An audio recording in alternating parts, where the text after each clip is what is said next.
রাতের শেষ প্রহর, এক তান্ত্রিক বসে আছে প্রেত সাধনায়। তার নাম অচিন্তনাথ।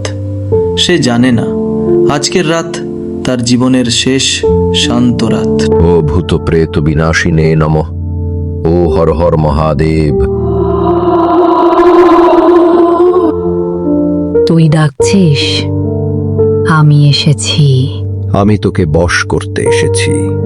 তুই আজ নিজেকেই হারাবি।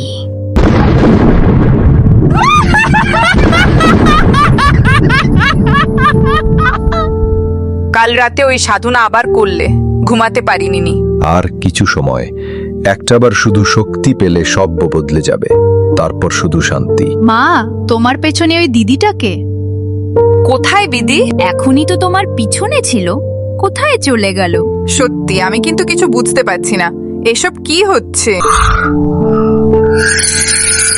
অচিন্ত আমার প্রতিশ্রুতি ভেঙেছে। কে কে ওখানে?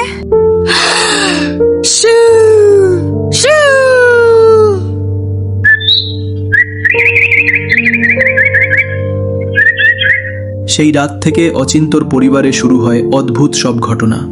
দরজা নিজের থেকেই খুলে যায়, মেয়ের গলার স্বর বদলে যায়, আর ঘরে প্রতিদিন ভেসে আসে জপ, ও হর হর মহাদেব। ফ্ল্যাশব্যাকে দেখা যায় সে এক আত্মাকে ডেকে প্রতিশ্রুতি দেয়। আমি ভুল করেছি, প্রেতকে বশ করার নিয়ম ভেঙেছি। তুই আমাকে মুক্তি দিসনি, তাই তোর পরিবার আমার। অচিন্ত আবার শুরু করে তন্ত্র সাধনা, এবার নিজের পরিবারকে বাঁচাতে। ঘরের মাঝে আগুন, তান্ত্রিক বৃত্ত, প্রদীপ, ছাই। ও ভূত প্রেত বিনাশিনে নমঃ। ও অগ্নিরক্ষক, শক্তি প্রহরিণী। আমো অচিন্ত, এবার কিছু ভুলে করো না। তুই আমাকে বেঁধেছিলি, এখন আমি তোকে মুক্তি দেব না। আমি ভুল স্বীকার করছি, কিন্তু আমার পরিবার নির্দোষ। আগুনের মধ্যে দুই শক্তির সংঘর্ষ চলতে থাকে। একদিকে অচিন্তর মন্ত্র, অন্যদিকে অভিশপ্ত আত্মার ক্রোধ। ও হর হর মহাদেব, আমার প্রাণ নি, কিন্তু পরিবার বাঁচুক।